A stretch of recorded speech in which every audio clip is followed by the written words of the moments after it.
Hey everybody, it's Julie, Kansas City girl in a Colorado world. This is Flosstube number 77. Today is Wednesday, March 24th. It's been 2 weeks since I filmed last, and a lot of really terrible things have happened to me in the last 2 weeks. So this is actually future me coming to you. I just filmed my real video and then now I'm doing this intro because I didn't want to become too emotional and then have to film my video. So, oh, first thing, the makeup. I know this is intense. This is the fault of my friend Reese on Instagram. She's on Instagram as Feral Darling. She doesn't really post cross stitch, so you guys might not follow her or know her, but she is a makeup artist amongst other things, and she sent me this video yesterday and she's like, you need to do your makeup like this next Flosstube. And I was like, challenge accepted. I will try to insert a picture of what she sent me here.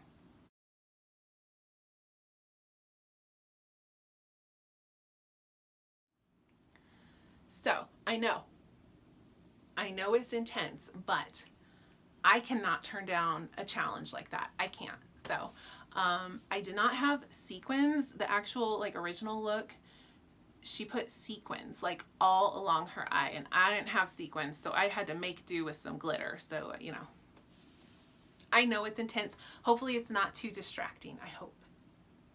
If not, you know, just look at the stitching. Just look at the stitching. It'll be fine. Okay, so the thing I needed to tell you guys that hopefully I'll be able to get through okay, but I was afraid I might get too emotional, so I saved this to film after my video. And if you do not want to hear about this, I completely understand, and you can fast forward to the stitching. I have some really sad news about my dog, and I'm going to try to keep it brief. I really am, because there's no need to dwell, but I know people want to know. So last Thursday, the day after St. Patrick's Day, we lost our dog Lincoln very, very unexpectedly. Again, I'll try to keep this really brief. He was totally fine.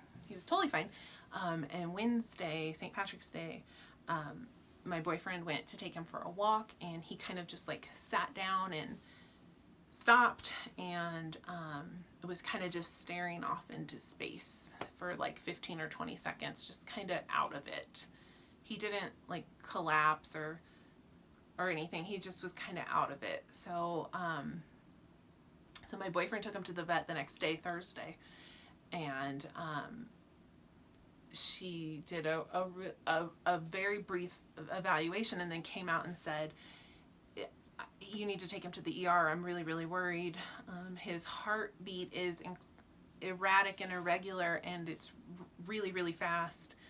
And then it stops, and then it stutters. And she said, I think he might like have, if I try to do a workup here in my office, I think he might like have a heart attack, and I cannot help him if that happens. So you need to take him to the ER. So we took him to the emergency vet, and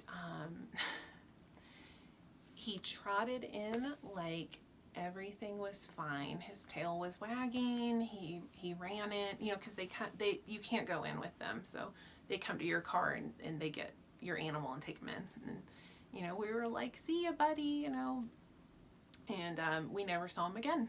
So about 20 minutes later, they called and they said, your dog just had a seizure. We think it was a seizure. We gave him some medication for that, and it stopped, and he seems to be stable right now. But we need, you know, we'll watch him overnight, and we'll give you a call in a little bit with an update. And then an hour later, they called and they said, we're we're doing CPR on Lincoln right now. Do we have your permission to continue doing CPR on your dog? And that was that. So, the vet thinks that he probably had a brain tumor that had not caused any symptoms at all until then, when she said he probably had swelling in his brain, and she thinks he just had a massive stroke, and he was gone within 2 hours of us taking him to the vet. He was gone. So okay, so I mean, we don't need to dwell on this. It's just, you know, you guys can probably fully understand that it was incredibly difficult.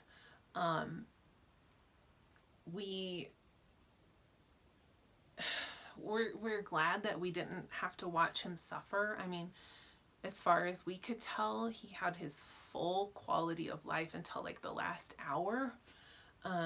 We didn't have to watch a decline. We didn't have to make a decision to put him down. We didn't have to, you know, have a drawn out, really sad thing happen.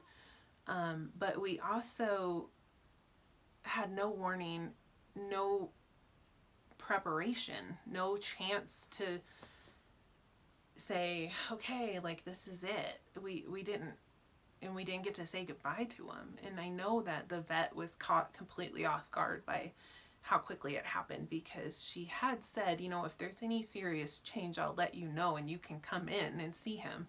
So she certainly didn't expect it to happen the way it did either. So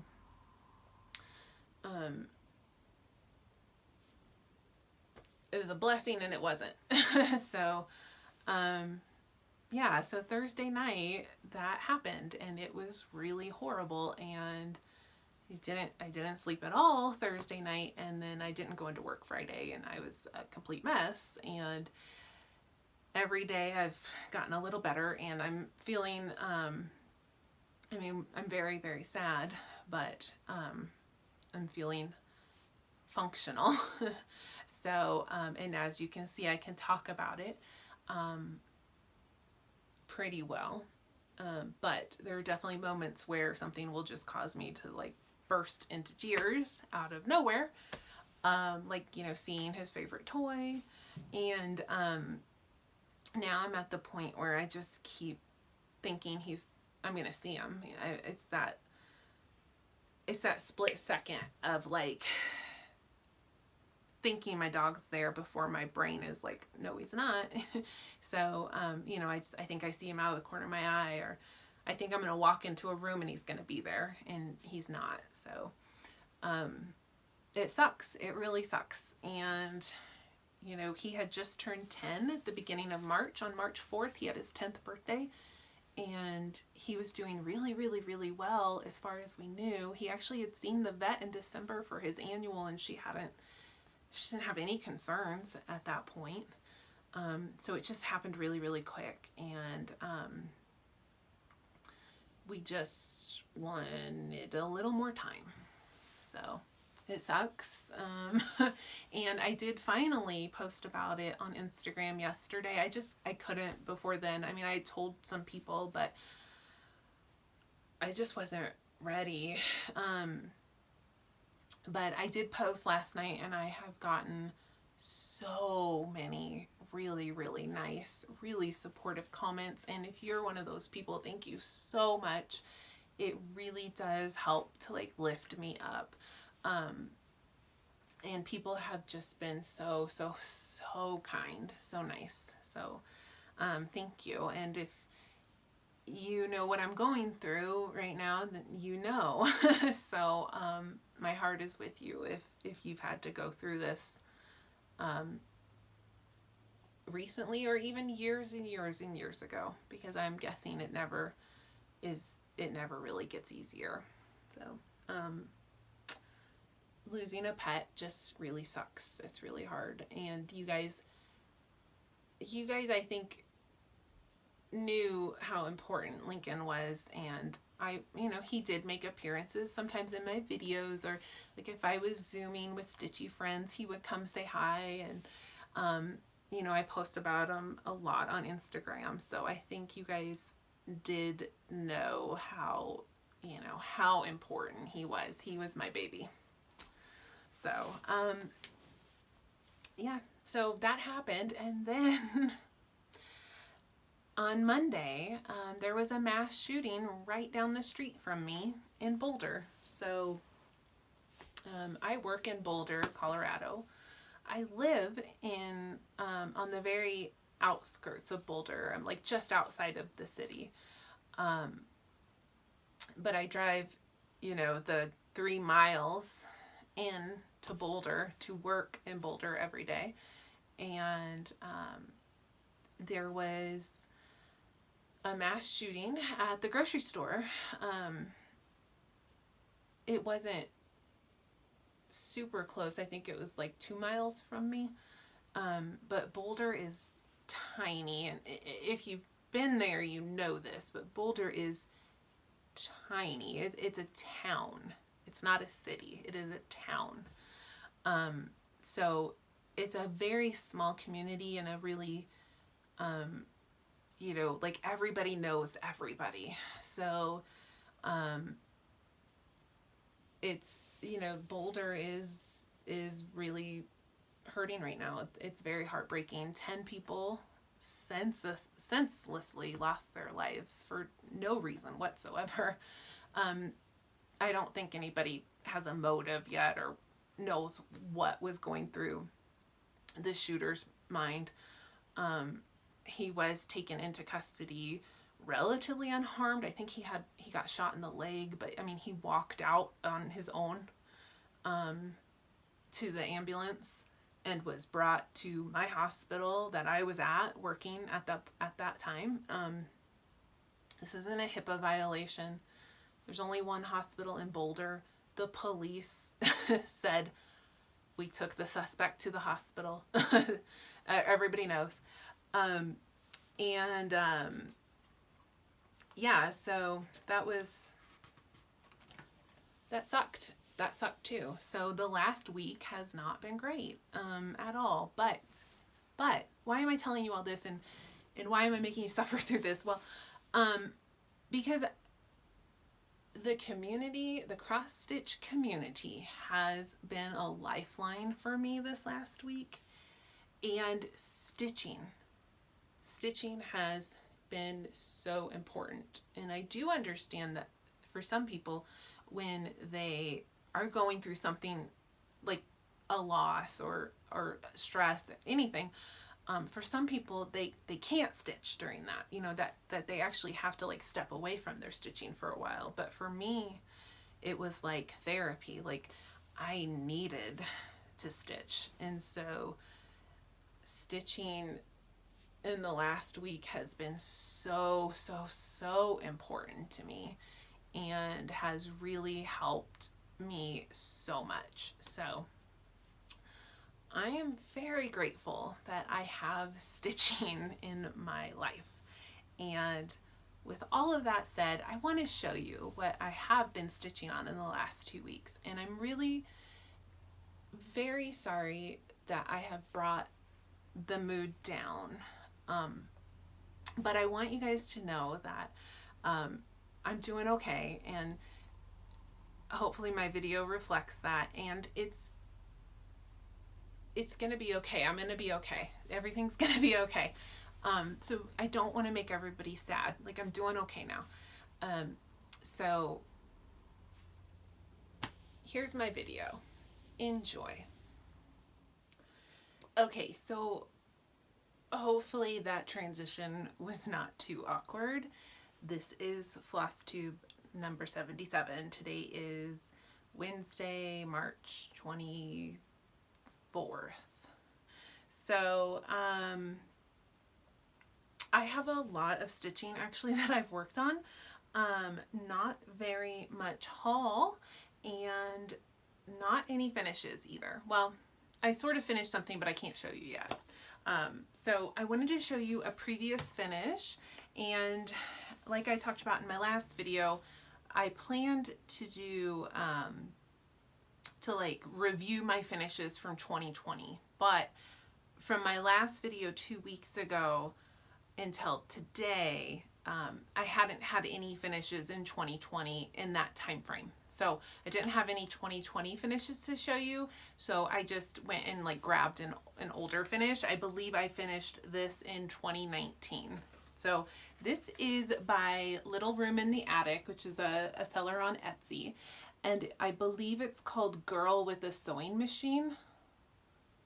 And she has a series of patterns. She has one where there's a girl on like a thread bobbin. There's this one, and then the other one is a girl, I think, sitting on a stack of fabrics. And it's the same girl, but she has different hair colors. So one is blonde, one is brunette. I picked the redhead girl. I think she was in a different pattern, so I bought both patterns and then did her hair from that pattern, and it turned out so cute. There's so much back stitch in here, many blends, tons of back stitch, metallic threads. I mean, it was a lot of work to do that back stitching, but it looks so great. The linen is an XJU design. I believe it's a 36 count. And I think the color might have been Antique Violet, and then just a simple 5x7 frame, which it just fit perfectly in that frame. So there's my previous finish. And then I had a lot of works in progress, whips, that I worked on in the last 2 weeks. So there was, I was participating in March Stitchy Madness, which was an event hosted by the Steel City Stitchers. And I was going, gung-ho on Stitchy Madness, and then we had a what I called snowpocalypse. Like we had almost 2 feet of snow. We were just shy. Where I live, it was officially 22.9 inches. So we were 1.1 inch shy of 2 feet. And so I had to get out my Santa's Magic because that's my snow day project. So I had gotten that out and worked on that for a couple of days and I thought, no big deal. I'll pause March Stitchy Madness for just a couple days and then I'll get back to it. And then we lost Lincoln unexpectedly. So, I didn't want to, like, I didn't have it in me. So, so my March Stitchy Madness was interrupted, and I am honestly not sure when I will be getting back to it, but I probably will get back to it. I don't know when. So let me show you what I had worked on, like, leading up to that. I believe I was in the Elite 8 when I filmed last. And so I had put up Pineberry Lane, Autumn on Marigold Mountain against Cottage Garden Samplings, Peace on Earth, which looks like this. And so I had worked on both of these. Cottage Garden Samplings, Peace on Earth did win. But here's what I was able to get done on Autumn on Marigold Lane. I did basically that entire urn. So I was actually, like, really enjoying that. I was kind of sad it didn't win. Peace on Earth, it's fine. I don't know. I wasn't feeling it. And even before the stuff with Lincoln happened, I wasn't, like, I was kind of over this one. So this had gotten a day, and then it won, and it got another day. So this was 2 days of progress on Peace on Earth. I think you all voted for it just because it's close to being done. I basically have done all this barn or house over here. And So I had done my due diligence, but I was due to get it out again because it had advanced, and I was just looking at it and I was like, I don't want to. So technically that's the winner. I'm not sure when. I'm really not sure when I'm going to get back to that. So then HL's Moth by Kathy Barrick, which looks like this, went up against Stone Street Stitchworks Bookhouse. And Bookhouse did win. So the final battle that I didn't get to is between Cottage Garden Samplings Peace on Earth and Stone Street Stitchworks Bookhouse. And honestly, I might just choose this as the winner by default and not even do a poll. But I make no promises that it will be finished by April 1st. Actually, I would almost bet it won't, but we will see. Here is how far I got on HL's Moth. And I was kind of upset this one didn't win because I really was having a good time with this one. So I'm more than halfway done. And I do want to keep these projects kind of out on the back burner on my radar as things that I might be able to finish in the next couple of months, April, May, June, sometime in there, that I don't like have to, that they maybe didn't win March Madness, but that I can still, I could still try to finish them. And then on Bookhouse, I got this tree done completely.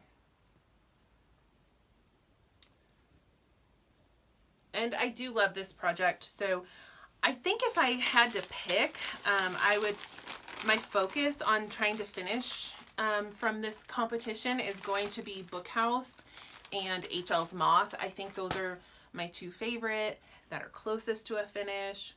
Yeah, I think those are what I'm gonna focus on. So, but let me show you Santa's Magic because, like I said, March Stitchy Madness was interrupted by an epic snowstorm. So Mirabilia Santa's Magic, it looks like this. And I know this might look a little funny. This isn't your typical Mirabilia chart. I don't know if it was because I bought it as a kit, but it's not like the square envelope package that Mirabilias typically come in. This is like an 8x11. However, the chart is folded up, the big like Mirabilia chart, the way we're used to seeing them. But this is what Santa looks like. And I did post pictures on Instagram already. So if you follow me on Instagram, you've seen what I was able to do with Santa. I feel like I really got a ton done on him. He's still on the Q-snap because we are not done with the snow here in Colorado. In fact, it snowed last night. It was weird though. It snowed while I was sleeping. Like, I didn't see it. It had stopped by the time I got up. But I woke up to like 3 inches of snow on the ground. It hadn't stuck to the roads. Like, the roads were clear, but on, you know, the grass and stuff, there was about 3 inches of snow. And then by like 9 a.m. it had melted and it was gone. So there's no snow outside right now, really. But maybe I'll do like a makeup day or two on Santa. We'll see. But here's how far I got on him. So tons of progress. When I had last showed him, I just had like this bottom part of the beard done. So I did all the rest of the beard, which includes lots of whisper thread. And then I did the face and I started on the hat, which includes a ton of Krynic. And he's looking really so good. And as you can see, I did a skin conversion on my Santa. On the original pattern, he's very white. I believe the called 4DMC is like 948 and 754 or something, like the Caucasian colors. So I did change his skin. This is primarily 3863, 3862. I believe the highlight is 3865. And then I think for the darker, like shadows, I did 838. But I think it turned out really, really good. I think he looks great. I'm gonna like zoom in so you can see him. But yeah, he's looking so good. And like I said, a lot of Kreinik in there, but I'm kind of finding my groove, and it's not bothering me as much as it did originally, because originally it was really bothering me. But yeah, I'm finding my groove, and it's not so bad. So okay, so I was working on March Stitchy Madness, and then we had our epic crazy snow, and I got out Santa's Magic, and then of course I didn't really stitch on Thursday when we lost Lincoln, and then Friday was, you know, a really, really, really hard day, incredibly hard, but I wanted to stitch. Like I do think, you know, for me, stitching helps me so much with like calming my mind and anxiety, and just I definitely was in the mood to stitch. I just was like, what am I going to stitch? Because at that point I did not want to go back to the March Stitchy Madness. I did not want to work on Peace on Earth. And I was like, well, you know, I'm going to work on what I want to work on, but what do I want to work on? I don't know. I mean, I was numb. And I looked down in my stitchy basket, like right by where I sit, and this project was still on the Q snap from when I had worked on it a few days prior. And I literally was just like, I guess that'll do. And I just picked it up and started stitching on it, and it ended up just being absolutely perfect. Like it was comfort stitching that I didn't even expect, but it really was. And the project I am talking about is Bellatrix by Bella Filipina. And the reason I had this on the Q snap was because I think right before the snow, I had grabbed this out to work on in support of the Stitch Asia hashtag that Abby Bella Stitch had started. And this was because, I mean, she started it before this, but the terrible shootings in Atlanta had just happened, and I just wanted to support the Stitch Asia. So I had grabbed this out and just worked on it one night and just gotten really just a little bit done. But it was still sitting there on the Q snap, so I picked it up and I went to town on this project. I stitched on it all day Friday, all day Saturday. I don't remember if I stitched on it Sunday or not. I feel like maybe Sunday I worked on something else, but I sat on the couch all day Friday and stitched. I didn't do anything else. So I got so much done on this. So this is on 32 count extrude design and linen in the color Witchy Pink, and then all the called for DMCs. And I had, when I picked it up, I didn't have like any of this done. I had just like the black going down almost all the way. So like, yeah, I think I had the black, like I had it down to like here. So I did like all of this. It might not look like a lot, but it was like 1,200 stitches at least. I kind of like glanced at it and tried to count it up. So Matt, NBC Stitcher, gave me this needle minder. This needle minder is from Allison Rosen at It's Charm School on Etsy. And it says, I just want to hang with my dog. And I picked this up the day after we lost Lincoln, and I saw that and I went, well, that sucks. And then I thought, well, whatever, I'm leaving it, because I just want to hang with my dog. So I got a ton on that done, a ton. And it's really, like I said, it was, oh, sorry, those floss, all those flosses were hanging down just then when I showed it. It was comfort stitching. I think because it's just blocks of color in the dress. So you find the outline and then you just fill in. And then you grab the next color and you find the outline and you just fill in. So it was just easy, but just enough to keep my brain busy, but not super challenging. I wasn't changing colors constantly. I wasn't trying to count a ton. And it just was what the doctor ordered. It was just absolutely what I needed in that moment. And then now, of course, I have such a groove on it that I don't really want to put it away. It's not like in my plans for anything, but I don't want to put it away. So I'm not sure if or when I'll get back to that, but I'm going to keep it nearby so that I can.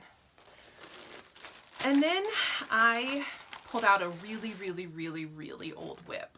So, ages ago, I had started stitching the Primitive Hair free charts celebrating all of the pagan holidays. So there's like a set of 1, 2, 3, 4, 8. There's a set of 8 of them. And these are free on her blog. And they celebrate like the solstices and a few other holidays, festivals. So I had started these a long time ago, and I had made a layout where I wanted to do all 8 of them in basically like in a circle. A lot of people just stitch these as little pillows, like just individual, and then display them for the season. But I had this vision of like a wheel of the holidays. And then I'm going to put something in the middle. And I had settled on what I was going to put in the middle. And then recently I had gotten this project out and just really looked at it, and I realized like that wasn't going to fit at all. Like I had totally miscounted. And that's fine, because as I looked at it, it didn't really fit the style as well anyway. So all that to say, I still need to find something to put in the middle, but now that I have started charting things myself, I'm more comfortable about my ability to do that. And I have some ideas, so I just need to like I just need to sit down and chart it out. But it was on March, I think it was March 20th, the first day of spring, was the holiday Ostara. And I was stitching the holidays like chronologically, and I had stopped at Imbolc, which was in February, like 2 years ago. So I wanted to get back to this work in progress, this whip, and that was like the next holiday coming up. So even though this wasn't originally in any of my March plans, I got it out because I didn't want to miss it and then have to do it like next year. So it was a 1-day start and finish. This is like a 30 count linen that I tea and coffee dyed myself. And I only have 3 left. So the one I worked on this time was Ostara, which is this one right here. And I had already done Imbolc, Yule, I can't tell if I'm straight, Samhain, and Mabon. So yeah, I don't know if you can start to kind of see the wheel that's forming there. I can't necessarily hold this up really straight to show you, but here in the middle is where I'm gonna have to chart something, and I've got some ideas. If you have a really brilliant idea, like certainly feel free to let me know, but I think I kind of know what I'm gonna do. And once I chart it out and start stitching it, I will of course share that with you all. So the next holiday coming up is Beltane. That's on May 1st, May Day.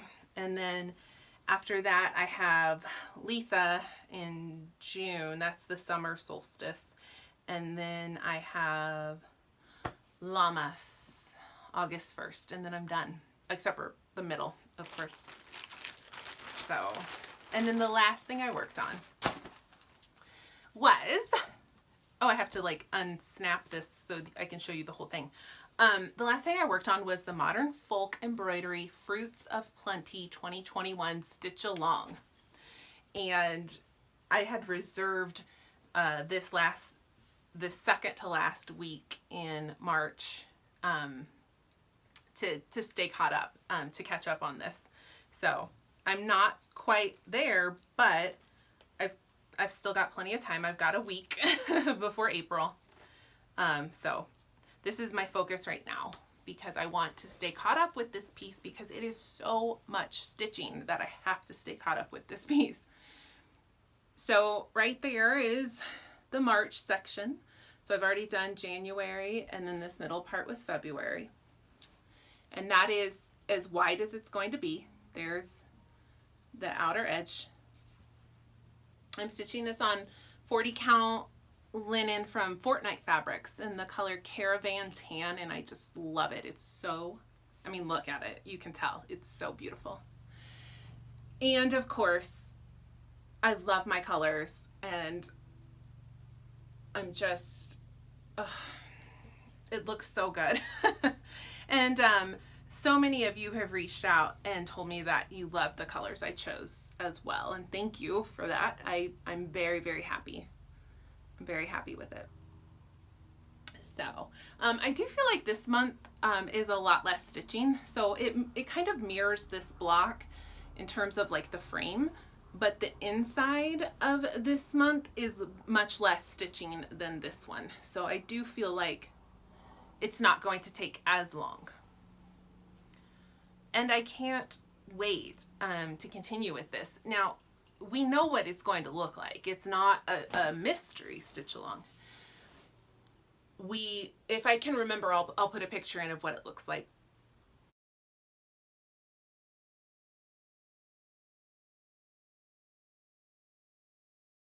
Of what it looks like.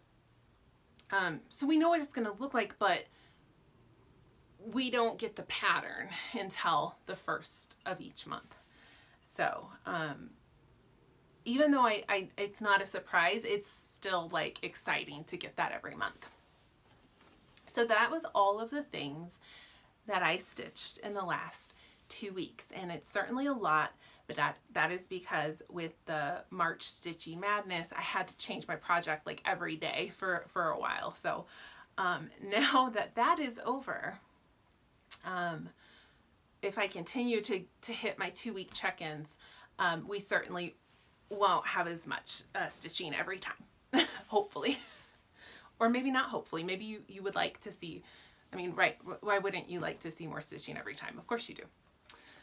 Okay, so I have a few things to show for stash acquisitions. So a few things I purchased and a few things that were gifted to me. So my friend Carla, she's Rolodex Stitches on Instagram and on Flosstube. She is an absolute riot, and I love her. And she sent me a little package for my birthday. And late, because my birthday was January 29th, but that's fine. I wasn't worried about it. I wasn't expecting anything. And then she was like, hey, I'm sending you a birthday package. And I was like, oh, okay. So it contained a lot of like really nice goodies. I don't have them all here. A lot of like bookish stuff, like art prints and stickers and pins. I think I put one of them up here. I don't know. Oh, nope, it's out of frame. It's out of frame. This was one of them, and I'm just showing you because I can reach it. This is from Throne of Glass, which she knows is a series that I love very much. It says, the world will be saved and remade by the dreamers. But there was a bunch of like little like bookish goodies, bookmarks, stickers, stuff like that. And then, but the primary gift was this gorgeous, gorgeous project bag. And this is by Creative Carol Designs, who's on Etsy, and I hadn't ever like seen one of her bags in person, and they are impeccable. This bag is constructed beautifully. So if anybody's looking at Creative Carol designs for project bags, I can say based on this one, highly recommend.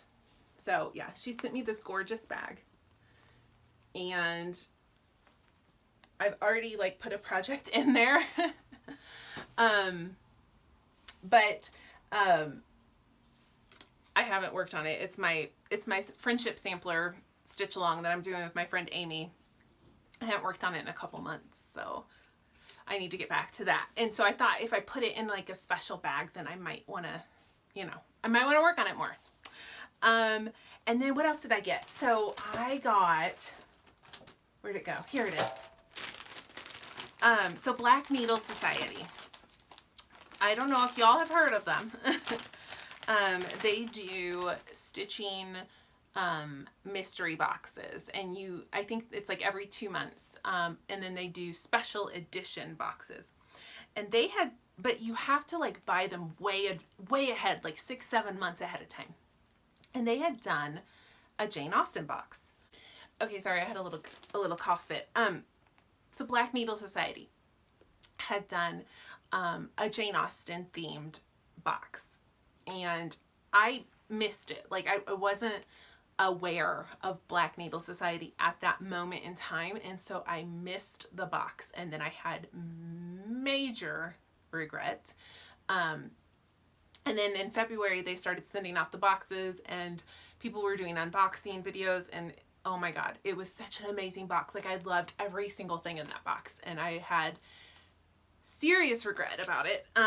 And then they said, well, don't worry, we are gonna put our overstock up for sale. Like we always have, a few extras of things. So I set an alarm, and then like I went the moment they put everything up, and I grabbed like the favorites. I didn't get everything that was in the box, but I grabbed my very favorite things. So the thing I wanted the most was the Heartstring Samplery Really Friends pattern. Now in my last video I showed you that my friend Melissa had sent me hers to borrow, but I knew if I could get my own, I'd rather do that. So I did purchase this, and then I'll send Melissa's back to her. But what I really wanted was the special Forbidden Fiber company floss, because this pattern calls for 3 or 4 of these special colors. So I really did want these. Plus they're just awesome, and I really like Forbidden Fiber company. So I got the pattern and the floss. Like I said, it only calls for 3 of these. So it calls for Fanny's Friendship, Marianne's Broken Heart, and Anne's Constancy. So it calls for these 3 like less variegated, nice colors. But then there's also these 3 that aren't in the pattern that are like way more fun. Way more fun colors. So yeah, so I was super excited to grab those, and then I could not resist grabbing this gorgeous needle minder. It says Obstinate Headstrong Girl, and it's the Lizzie from the BBC Pride and Prejudice with Colin Firth. That's Jennifer. I don't know how to say her last name. It's E-H-L-E. Ale? Jennifer Ale? That's her Lizzie. And it says Obstinate Headstrong Girl, and it's super like nice quality, really magnetic, really beautiful.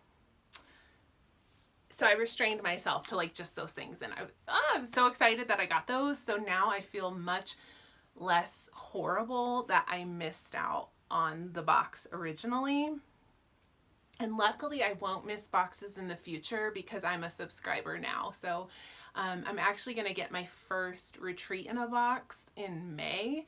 And then I got the Gilmore Girls special edition box. I think it comes out like at the end of August. So I don't have to have that FOMO anymore. So I'm almost done with haul, I promise. So Liz Matthews. She designs under the name Hello from Liz Matthews. And she had the most amazing patterns for Needlework Expo. I she had 4, I think. I believe she had 4, and all 4 are absolutely stunning, and I needed all 4 of them. And she messaged me after, or I messaged her and was like, you know, these are gorgeous, I love them. And she messaged me and said, can I send you some as a gift? Like, just thank you for being supportive of me. And I'm like, yeah, I would love that. So she sent me some of her new releases. The one I was most excited about was the engraver's chart. And this is a really big, it's 378 by 519. It's a biggin, but it's not that much stitching, as you can see. It's large, but you're just stitching some simple letters. So this one is like probably my April 1st start, when my no start 90-day freeze is over. This one is still like very top of my list. And then she sent me Gather Here, which is just stunning. I really love this one. It reminds me of like a stamp block, like a carved wooden stamp block. She talked about it in her video. And I can't remember what she said, but it might have been something like that that gave her the inspiration. It's so pretty, and it doesn't look like it'll be that much like to actually stitch it. And then she sent me Butterfly Cloche, which is also just so beautiful. So beautiful. So, and then I ordered the Dutch sampler from Abby at Top Knot, and I don't have that yet, but I should get that really soon. And so I have all of her expo releases, and you know, she's just a treasure. Liz Matthews is a treasure. We don't deserve her. She is so talented and so kind, and always just, okay, here, like, let me just gush about Liz. She's probably like blushing right now, but she's always, and go watch her Flosstubes if you don't already, but also follow her on Instagram, because she posts a lot of like Instagram stories where she shows you like behind the scenes stuff, and like she shows you like her work area, her office / you know, studio. And she's just like a fabulous interior designer as well. But what I was gonna say is she's just always so positive. Like, she's always upbeat, happy, positive energy, like never any negativity. So it just always, like, she just always kind of brings me up when I see like a story or a video or whatever. And she's just so sweet. So Liz, if you're watching this, thank you so much for this amazingly generous gift. You are literally the best. And your mom. I love your mom too. Okay, so the last thing, no, not the last thing, but not even close to the last thing, sorry. Another thing I got. My friend Marissa, she is on Instagram and Flosstube as Kissa Creations, and she is on Etsy. She designs cross stitch patterns, and she's on Etsy as Kissa Creations. And her and I have been rereading the Sookie Stackhouse books by Charlene Harris, and those are the books that the HBO show True Blood was based off of. And so she had told me she wanted to send me a present like a while ago, and then like things happened and it didn't get sent out, and she finally sent it. And like, no judgment, because I am the worst at sending stuff out. Like, I have a pile of things to send out, and it usually takes me like 6 months before I get around to like packing them up for the post office. And I'm not kidding. One time I had a present for somebody literally that sat for 1 year,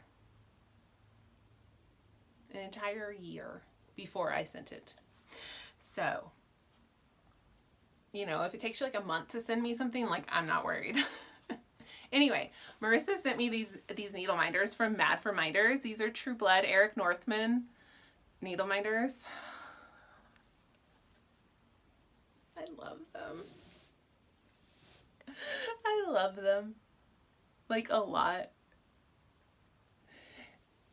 So come April, when I can start things again, I have a project all kitted up, ready to go, for something that Marissa designed that hasn't actually been released yet, because she was like, I don't know if I'm gonna release it, and I've never gotten around to model stitching it.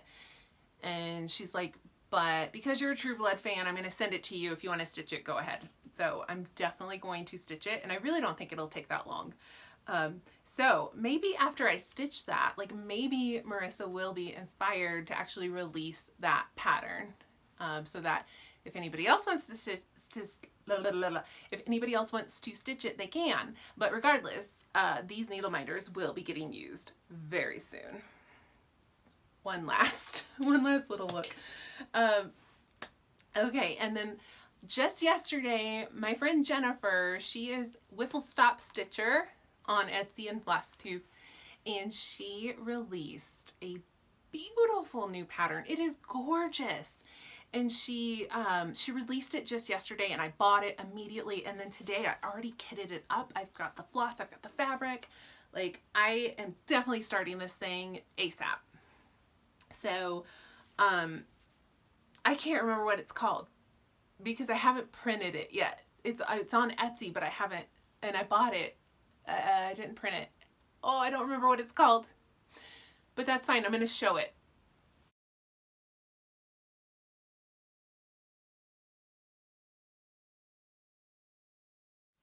So this is a Halloween themed piece, but you know, Halloween's year round. Like, you don't have to wait till Halloween for this. And I actually had all of the called for colors except for 2. And so I just went to my stash and found 2 flosses that I thought would work. And so here's the palette. It's such a great palette. And then the fabric is 36 count Extrude Designs in the color Hot Cocoa. And it's like this kind of grungy brown with some speckles. And I'm really excited about this sampler. Really excited. So that's what the palette looks like. So the 2 colors I didn't have the green that she called for. So I just grabbed one from Stash that I liked. And I didn't have the moon color. So I just grabbed one from Stash. The rest are the called for colors that she picked. All right, so the last thing I have to show you for stitching before I talk about books is the Fat Quarter Shop sent me a little goodie package. So I'm not always good about showing things from them. Like I think it's once a quarter, they just send me like a little package of like some new products that they have in their shop, and it's under their like home label. So their design company within Fat Quarter Shop is called It's So Emma, and they do cross stitch patterns, notions like thread drops and stitch markers, things like that. And they do like quilt patterns and just like lots of really like beautiful patterns and like useful gadgets. And so they'll occasionally just send me like some of their new products just to like test out and review. I'm not like under a contract, like you must review this product. Like, they're super chill about it. But it's really nice because I don't know it's coming. Like, it's literally just like, oh, there's a surprise in my mailbox. And this time the one they had just sent had some really, really good stuff. Like, really good stuff. I was actually like so excited to receive this. So they sent this pattern, which I really like. This is Stitchy Stars. So this is a new cross stitch pattern. It's quilt block stars. Isn't that really, I think that's so pretty. And what's really cool about this pattern is that you can do your own colors. I mean, it calls for 5 colors. So red, pink, aqua, navy, and white. but you could really like make your own palette and make it more seasonal. Like this could be kind of cool with like some oranges and blacks and like kind of a Halloween theme. You could do Christmassy. I do like the colors like as they are, but I think that's a cool pattern to like play with stash. And then they sent me the Lori Holt stitch cards. So there's like a whole series of these, and they're often like seasonal. There's like a patriotic summer set, there's Christmas, and sometimes they're not seasonal, they're just like cute. This one I guess isn't necessarily seasonal, this is just cute animals. These are cute. And they're really small, so like they're, you know, I mean these have to probably take like an hour, maybe 2 to stitch. They're not large at all. There's like tons of these. They're doing this huge stitch along called the Prim Stitch series, and it's going to be 12. This is number 9 of the 12. And I know Jan Hicks is stitching this, and I forget all the other people who are stitching this, but I know Jan Hicks, if you go watch her latest Flosstube, she shows this. But it's a big piece of like 12 of these blocks, and every month they send you the next piece. So it looks like it's going to be wrapping up soon. This is number 9 of 12. And then they sent me this one, which is really cute. This is called Home Sweet Home.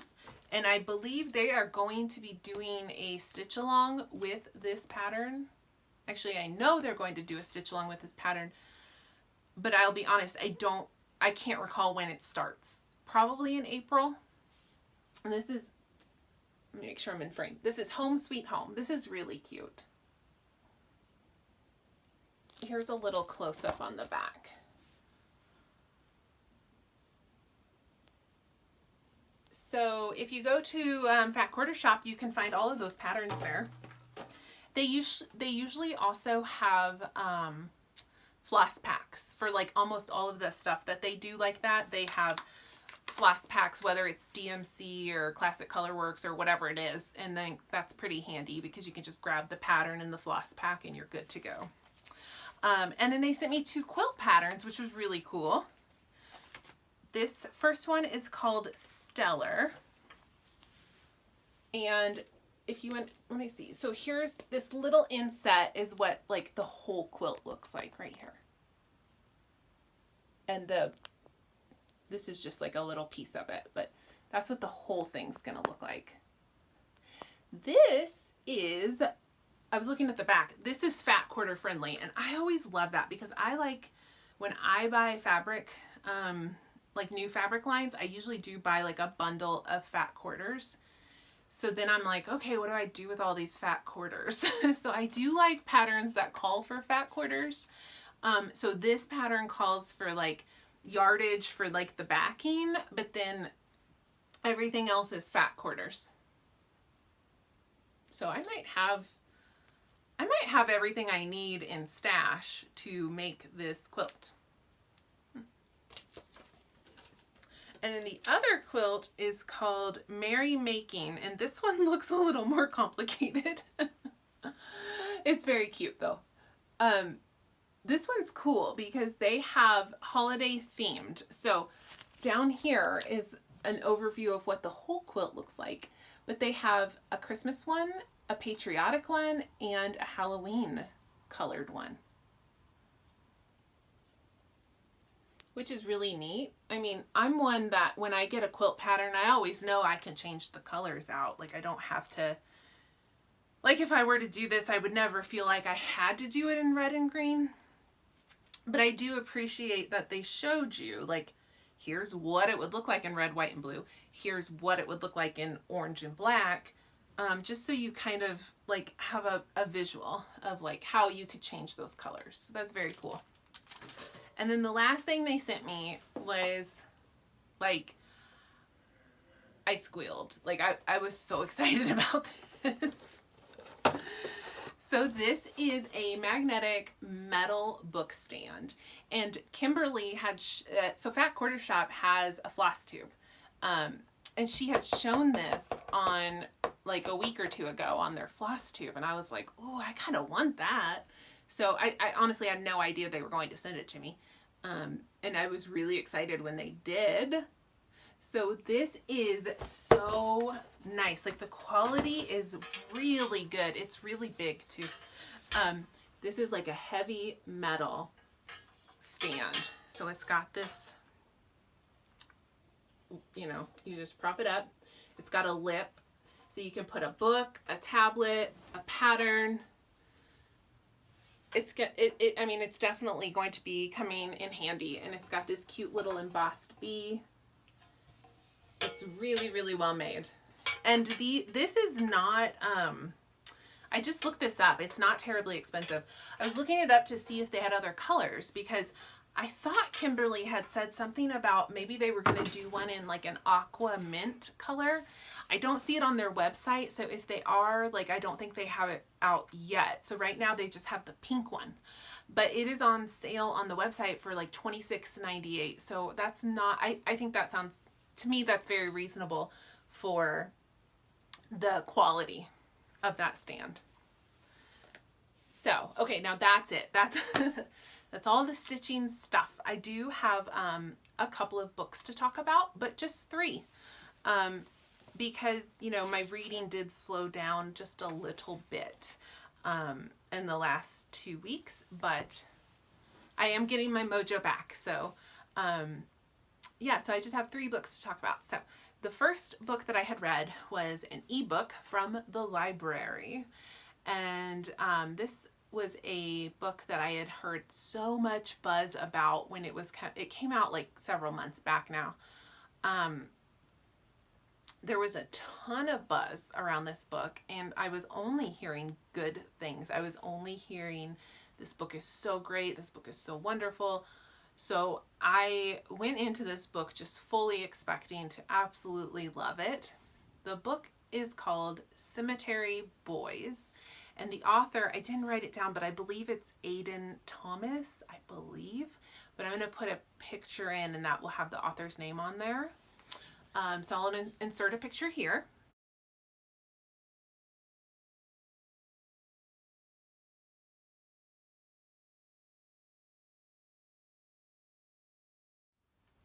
So this book came out, I think it was around like the fall, Halloween time. But this is a young adult book. It's not full. I don't know how they shelve it, if it's young adult contemporary. It's not a traditional fantasy, but it has magic, some magical elements in it. So might be shelved under fantasy, but regardless.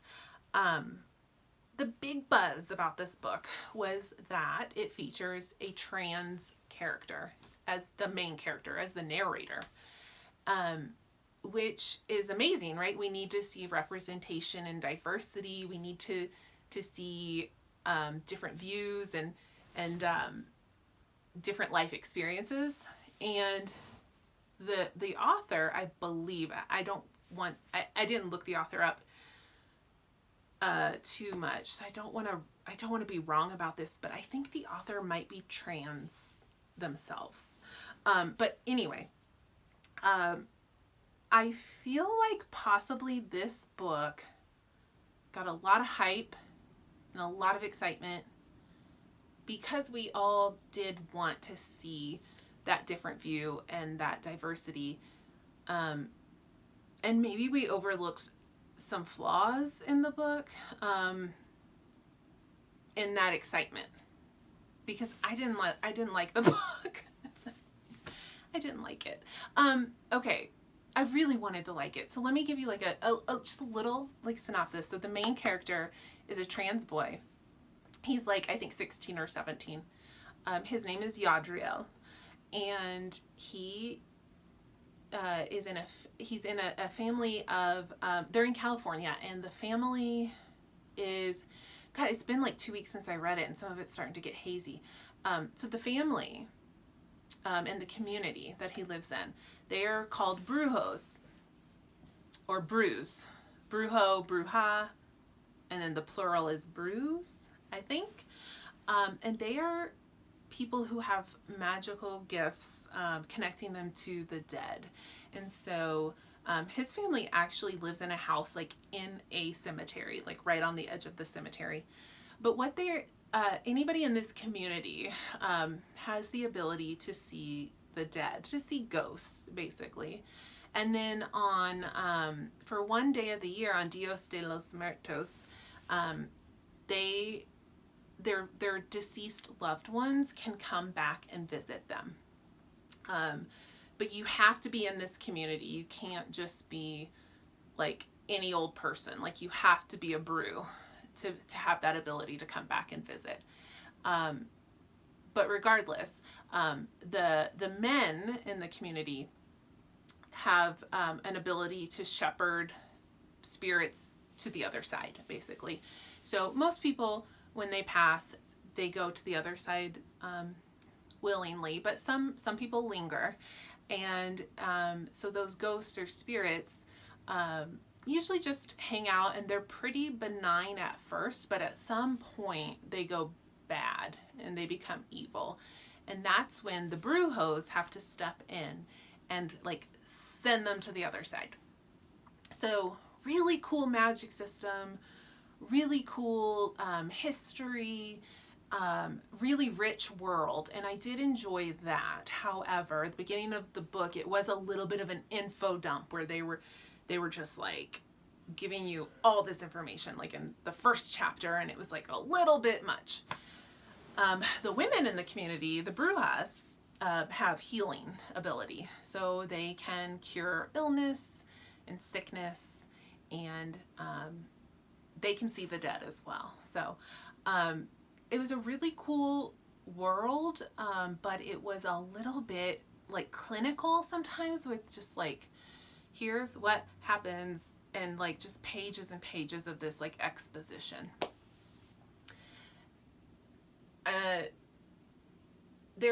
What happens is Yadriel finds a spirit. It's a classmate of his who he doesn't know well, but just kind of knows he exists or whatever. Like, he recognizes him, but I don't know if he's ever even talked to him before, but he recognizes him, and his name is Julian.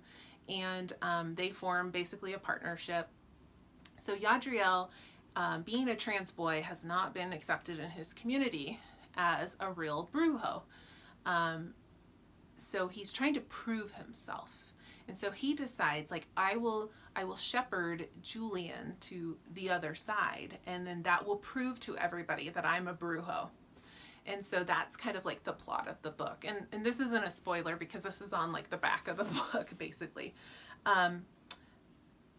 But it just, the writing was not strong at all. Like, it was really lacking. And I think the premise was really good. I think the world was really detailed and lush and interesting, but it just really fell flat for me. And I do think that possibly people were just so excited to see a trans boy as the main character of a book that they just went bananas over this book. But maybe it was just me. I mean, I thought it was fine. I didn't hate it, but I just really thought it was really kind of middle of the road. The trans rep was very good. It was done very well. That wasn't the problem. It was just the story. There was like this weird insta-love thing that didn't really make sense. And then I don't want to spoil the plot, but the ending was just a little bit ridiculous. And Yadriel was actually like a weird character for me because he was the main character, but he was very passive. Like, the entire book, he was so passive. He never did anything. He always froze. He always shut down. things happened to him. He never caused anything to happen. And that may have been an incredibly intentional choice by the author, but I found it very frustrating and very hard. Like, I just wanted to shake him, like, do something! Because, like, and it just happened over and over in the book. He would just freeze and shut down and not do anything. And I'd be like, and that reminds me of one other problem I had with this book was it was so repetitive. It was so repetitive. Like, just the same things would happen. The same situations would happen where actually nothing really was happening. And most of the book was them kind of wandering around to solve this mystery, but not solving it, not really getting new information, new clues, new anything. And that made it difficult too, because nothing happened in this book until the very end. So it was rough for me. I did not enjoy it. I went and read the Goodreads reviews because I'm like, is it just me? Like, because everybody was raving about this book. And most of the Goodreads reviews are 5-star, like, loved it. But I did find a couple that are like, is it just me? Like, I don't get it. And I was like, I feel exactly the same way. So, I'm not saying don't read it, but I'm saying I found it to be really middle of the road. Speaking of let's talk about another middle of the road book. I read the third Bridgerton book by Julia Quinn, and this book is called An Offer from a Gentleman. I will insert a picture here.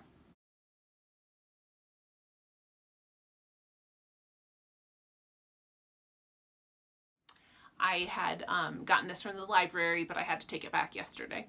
So this is the third book. It features a love story with the brother Benedict. So the first book, The Duke and I, is Daphne, the sister, and Simon, the Duke.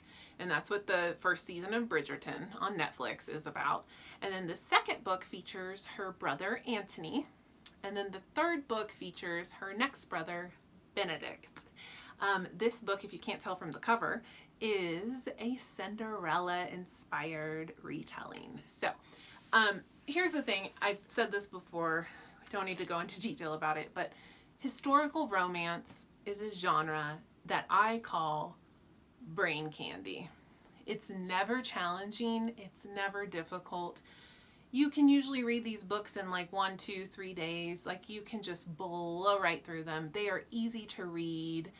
They are never high stakes. You always get the happy ending. You know, you get the steamy scenes and whatever, you know. But like, for me, they're like mental breaks between reading more difficult or challenging things, or just when I'm, you know, I just need something easy.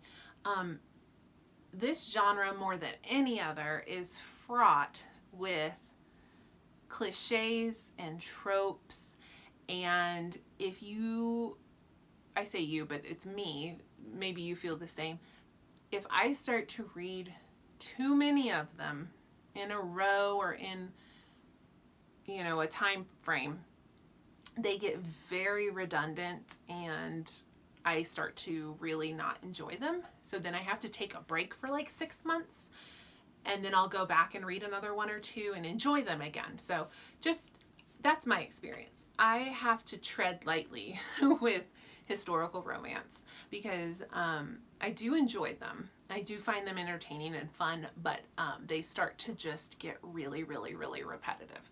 I do think Julia Quinn, so far, I've only read the 3 books, I do think she does a pretty good job of like switching things up. But I'm never going to give a romance novel like this like a 5-star. Like, for me, they're always like 3 stars. They're never going to wow me. They're never going to knock my socks off. But they're fun. They're enjoyable. So, Benedict, you know, gets his happy ending with Sophie, his Cinderella.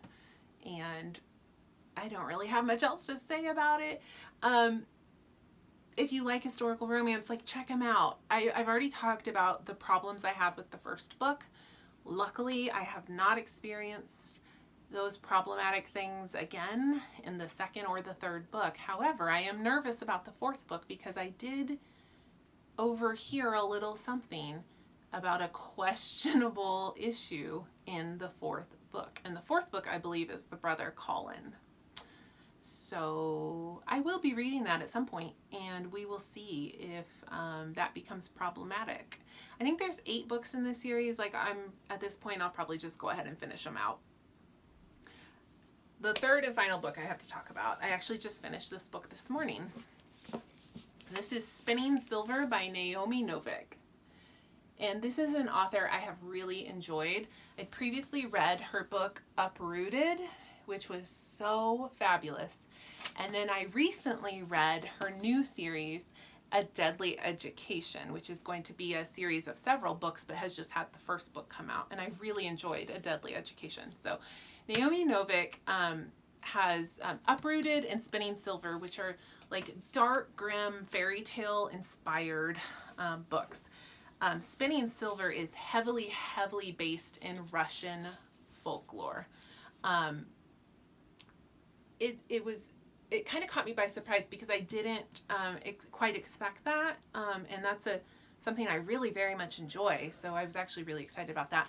I really loved Uprooted, but it's been several years since I read it, so I'm actually planning to reread Uprooted probably very soon, like in the next couple of months.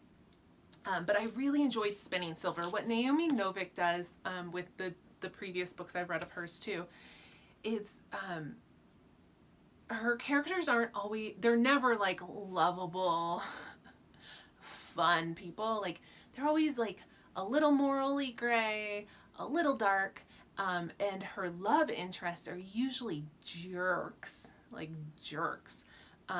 that you kind of just like, they kind of somehow worm their way in, and you start to like them by the end. This is not a love story really at all. I'm just throwing that out there, and that the guy that, if anything, would be the love interest is a total jerk. But at some point in the book I was like, oh, they don't fall in love. Okay. In Uprooted, there is a love story that gets going like pretty early on, and he's a jerk too. But anyway, this book is a Rumpelstiltskin inspired story. So the main character, Miriam, is a Jewish lady who lives with her parents in a tiny little Russian town, and her father is a money lender, but he's very bad at it. He's not a good one. And the family is basically starving. And at some point, Miriam's like, okay, enough is enough.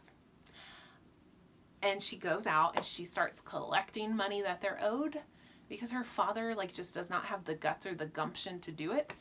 And so Miriam's like, all right, I got this. And she's really good at it. And the family starts to prosper. And then she starts to deal with like trade and money lending, and she starts to just really, she has a talent for turning a profit. Like, she'll go into the bigger town and she'll buy some things that she'll bring them back and she'll sell them at a profit. And so she's doing really well for herself. And then word gets around, that she's really good at this. So they're in this world. It is like, medieval Russian times, but there are some magical folk beings, and they're called, I don't know how it's pronounced. In my head, I pronounced it Staryk. It's Staryk. So the Staryk are a people who come from like a forever winter, like frost land. And they will come in and like raid the villages and steal their gold. So they only come in the winter, and generally, like, if you keep to yourself, like, you usually can, you'll be okay, but there's a chance they might raid your house, like steal your stuff. They want gold. So the Staryk king somehow learns of Miriam, and he learns about her talent for turning silver into gold, essentially, like in taking something and making the profit. And so he sets her on a task to turn silver into gold, and that kind of sets the whole story off. And I can't say a ton more about it without getting really spoilery. But there are other characters in the book, and they all their stories start to connect and intertwine.